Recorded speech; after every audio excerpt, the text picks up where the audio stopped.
اس میں شاہد آفریدی نے 45 بالوں پہ 100 کیا تھا.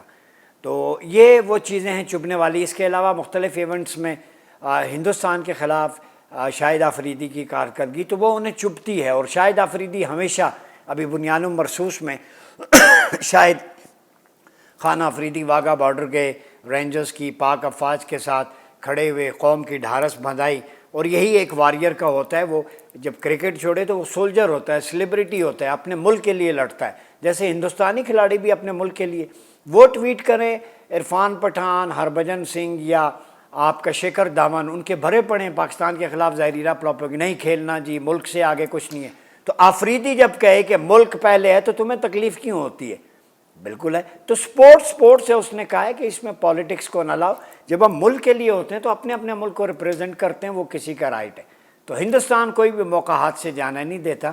اصل میں انہیں خفت یہ ہے کہ پاکستان سے ایک دفعہ پھر انہیں شکست نہ ہو جائے, بنیان مرصوص کی یاد تازہ ہو جائے کھیل کے میدان میں بھی. تیسری خبر ہے جی بلوچستان کی. وہاں پہ جو خاتون شیتل اور اس کا مرد زرک, اس کے بارے میں کل میں نے مختصر سا اسلام آباد شکرپڑیاں سے ویسے واک کرتے ہوئے میں نے ایک وہاں بیٹھ کے مذمت کی تھی اس کی 1 منٹ کی. لیکن آج اس کی ڈیٹیلز آئی ہیں. صوبائی وزیر داخلہ نے بھی پریس کانفرنس کی کہ زرک جو مرد تھا 34 یا 44 سال اور عورت 30-32 سال کی تھی شیتل, یہ میاں بیوی نہیں تھے. تو it was shocking for me. اور انہوں نے کہا کہ عورت کے 5 بچے ہیں, مرد کے 4. دے ور آلریڈی میریڈ.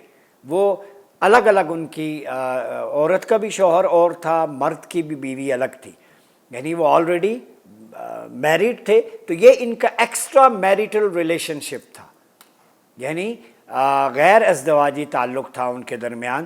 اب پتہ نہیں فزیکل تھا نہیں تھا, اس میں پراپر انویسٹیگیشن ہونی چاہیے.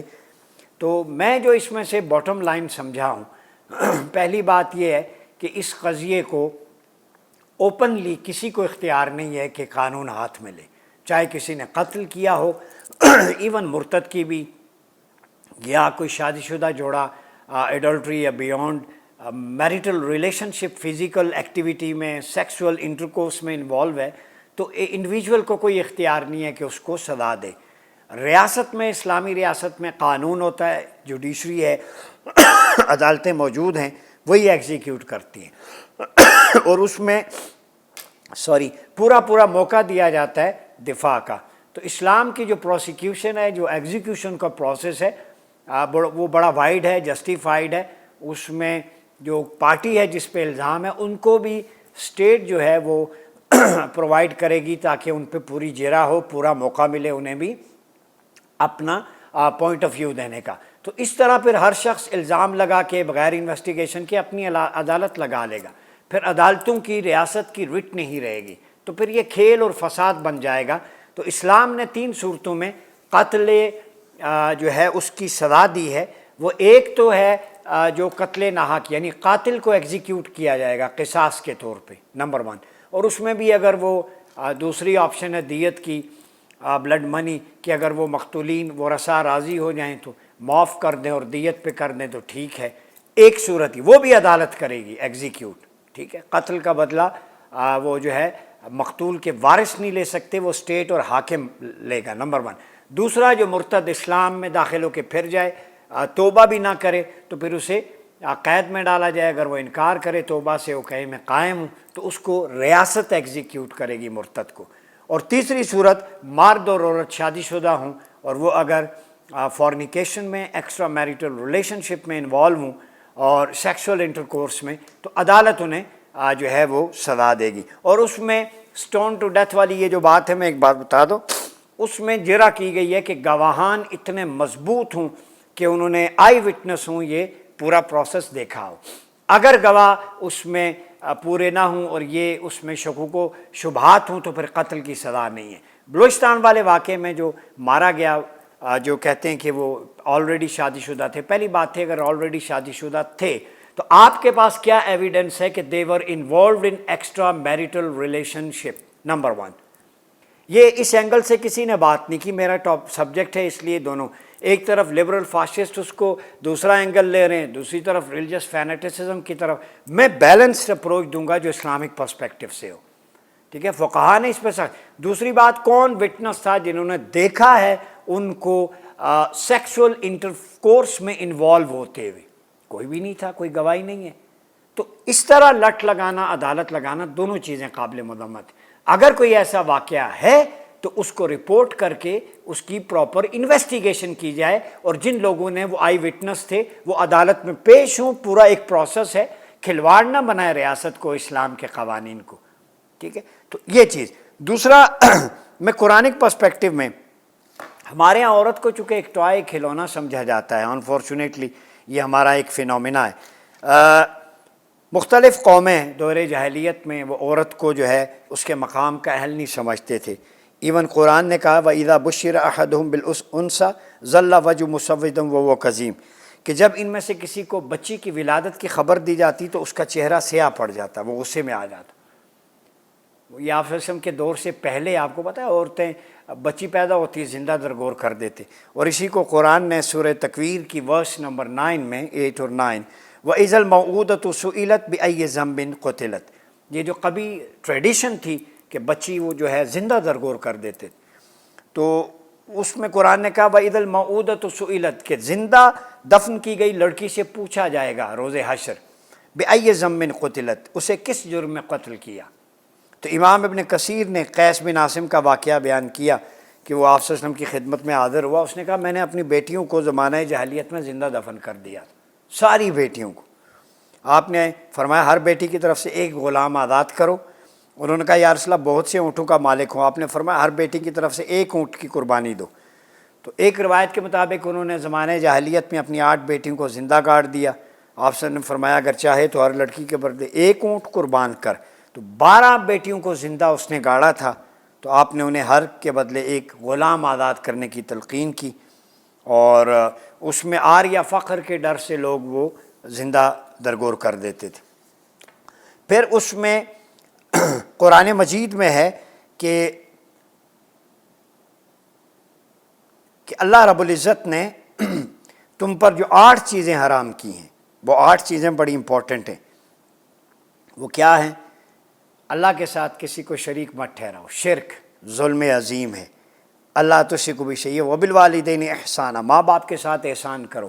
یہ نوجوان سنیں ذرا، کانیوں میں ٹوٹیاں لگا کے بچیاں بھی گھر میں، وہ والدین والدہ پانی مانگے کھانا. آج کل تو خیر لوگ لڑکیوں کو ٹک ٹاک سے ہی اور اپنے بناؤ سنگار فیشن سے ہی فرصت نہیں بنتی. ہانڈی روٹی تو اب تو خانساموں کا رواج ہے، اب تو بچیوں کو عادت ہی نہیں رہی. آٹا گوتنے کی مشینیں بھی آ گئی ہیں. میں اس لیے کہتا ہوں وبالوالدین احسانا، اس میں بہت ساری چیزیں. اب تو ماں باپ کا سر دبانا، قریب کھڑے رہنا، اس میں آر سمجھتے ہیں لوگ. تو یہاں لوگ پرانے کیا ابھی 10-20 سال پہلے ساری رات کھڑے رہتے تھے. تو اب ماں، میں نے کئی گھروں میں دیکھا ہے، آواز دیتی ہے بیٹے یہ سالن بنا دو، سالن کو دیکھ لو ماں بنا رہی ہے. اچھا آئی وہ ٹوٹیاں ٹک ٹاک لگا ہوا ہے. تو آپ نے خوف خدا کریں، وہ اللہ کو بھی جان دینی ہے. ٹک ٹاک یہ موبائل پھر آپ کی قبر میں ساتھ، میرے خیال میں لڑکیوں کے کفن میں موبائل رکھ دیا جائے، وہاں بھی پھر ٹک ٹاک فرشتے 2 مار کے نا 100 مار کے 1 گنیں گے چھتر. یہ یاد رکھیں آپ. میں ابھی ٹک ٹاک پہ دیکھتا ہوں اپنے وہ عجیب سی وائرل کی، چونکہ میں بھی ہوں، چونکہ اپنا ہم نے تو ایک نیریٹو دینا ہے، لوگوں کی کاؤنسلنگ کرنی ہے. تو جس طریقے سے اپنا ڈریس کوڈ سٹائل پہاڑی علاقوں میں بس سے اترتے ہوئے لمبے لمبے ناخن رکھ کے یہ دکھانا، یہ کہاں کا انصاف؟ مطلب اس سے آپ کو کیا جنسی تسکین ملتی ہے، دماغی تسکین ملتی ہے. اور آپ کو بتاؤں جو لوگ سیلفیاں اور اس طرح کی چیزیں زیادہ کرتی ہیں وہ دماغی مریض ہیں. میں نے NLP پورا پڑھا ہوا ہے. دے آر ڈپریس، ہائپر ٹینسو ہوتی ہیں، انہیں ایک انفیریورٹی کمپلیکس کا شکار ہوتی ہیں، نہ ڈریس سے اپنے مطمئن ہونا ہے نہ بالوں سے. اور پھر وہ لوگ جن کو آپ فالو کرتے ہیں ٹک ٹاکرز فیمیلز، ان کے گھریلو حالات بہت برے ہوتے ہیں. یہ گاڑیاں، یہ شو وغیرہ وقتی ہوتا ہے. ہمارا اثر کی آپ دیکھ لیں، عائشہ خان کی کیسے ہوئی، سال کسی کو نہیں پتہ چلا کہ ان کے کمرے میں کیا ہوتا ہے. تو یہ اینگل بھی سوچنا چاہیے، والدین کو بھی نظر رکھنی چاہیے. ولا تقربوا الفاحش وما ظهر وما بطن، اور فحاشی کے بے حیائی کے کام ظاہر ہوں یا پوشیدہ ان کے پاس نہیں جانا. ما ظہر وما بطن، فحاشی آئسولیشن میں بھی ہوتی ہے اور ظاہراً بھی. ظاہراً جو آپ ٹک ٹاک پہ اپنے جسم کی نمود و نمائش کرتی ہیں، ما ظہر کا یہ مطلب ہے. ما بطن جو آئسولیشن میں آپ کسی کے ساتھ ایکسٹرا میریٹل ریلیشن شپ میں انوالو ہوتی ہیں. یہ قرآن مجید کہہ رہا ہے, میں نہیں کہہ رہا. تو یہ اپنی بیٹیوں کو بھی سمجھائیں. پھر کہتے ہیں او جی مار دیا, گولیاں مار دیں, 8 مار دیں, صفاق ہیں. What was the reason behind that? میں جسٹیفائی نہیں کر رہا, لیکن کیا وجہ تھی کہ اس حد تک آیا ہے؟ کچھ نہ تو تھا.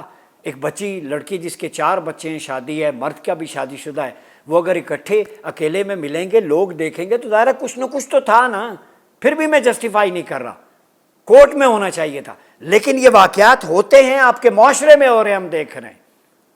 یا تو بچیوں کی جلدی, اسی لیے اسلام نے کہا بالغ ہو جائے تو اس کے جتنے بھی پیریڈز ہیں وہ ماں باپ کے سر ہوں گے اگر وہ اس کی شادی نہیں ہوتی. تو بلوغت کی سٹیج ہوتی ہے, اس کے بعد 16 17 وہ شادی کر دینی چاہیے آج کے ماحول کے مطابق اکارڈنگ ٹو اسلام. تو یہ بہتر ہے. پھر اس کے بعد جو ایک ڈائیورس کی ریشو ہے, کل میں ایک جج صاحب سے ملا, بڑا یہ ایک فینومینا ہے, آخر میں آخری بات ہے یہ. اور یہ اسلام آباد میں, پاکستان کے مختلف شہروں میں نے ڈیٹا کلیکٹ کیا. وہ خاتون جج بھی تھیں, میل بھی تھے. تو انہوں نے بتایا کہ اسلام آباد میں خطرناک حد تک, پنڈی اسلام آباد میں ڈائیورس ریشو بڑھ رہی ہے. وہ it was shocking for me. اور آپ حیران ہوں گے کہ جن کے 2 3 4 5 بچے ہیں, 10 سال 15 بھی شادی ہوئی ہے, وہ خواتین آ کے خلا دائر کر رہی ہیں. کچھ اس میں ڈومیسٹک وائلنس ہے, کچھ خواتین جو ہے مختلف باہر کی جابز یا اپنا کہتی ہیں میری پرائیویسی ہے, میں جو کچھ مرضی کروں عورت مارچ کو دیکھ کے. تو ایک انڈرسٹینڈنگ ڈیولپ نہیں ہوگی. معاشرہ جو سوشل میڈیا سے سیکھتا ہے گھروں کو برباد کر رہا ہے. ڈائیورس ریشو پنڈی اسلام آباد میں 47% بڑھ گئی ہے, 47. اور اس میں سے ایک نقطہ بتا دوں, میں نے ان سے پوچھا فیمیل جج, میں نے کہا بتاؤں, انہوں نے کہا جی لو میرجز میں 90% ریشو ہے ڈائیورس کی, جو ارینج ہیں ان میں 10% ہے.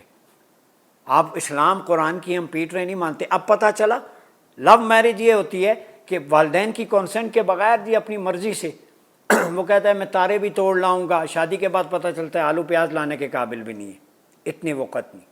تو یہ اسکرین کی لائف سے نکلیں, practical life is a different thing.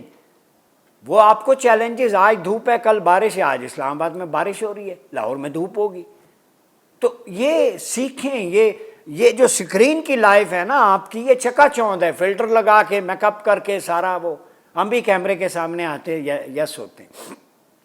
تو وہ چکا چوند کو نہ دیکھا کریں کہ کسی گاڑی کے آگے, کسی کی بھی گاڑی ہے, آپ اس پہ سیلفی بنایا, بندہ سوچ رہا ہے یہ اپنی گاڑی ہے, خوبصورت جگہ ہے, یہ پتہ نہیں اس کی لائف کیسے ہوگی. کوئی بھی قمیض پہن کے باہر گھومنے کے لیے چلا جائے, بنا سکتا ہے. اس سے اٹریکٹ مت ہوا کریں. اپنا فیوچر اپنا, آپ کے اپنے ہاتھوں میں, اپنی کامیابی ناکامی. ہارڈ شپ کے بغیر کسی کو بیٹے کامیابی نہیں ملتی. راتوں رات آپ بلیونیر نہیں بن جاتے. اور یہ کہیں کہ یہ پیسے والا, اس سے یہ مجھے مل جائے, شادی ہو جائے, تو اگر آپ اس سے کریں گی تو اگلے پھر ایکسپلائٹ بھی کرتے ہیں. کف مینٹل انڈرسٹینڈنگ ہونی چاہیے. اور parents are the best guardian, جو آپ کے بارے میں اچھا سوچتے ہیں, جو وہ سوچے وہی کریں.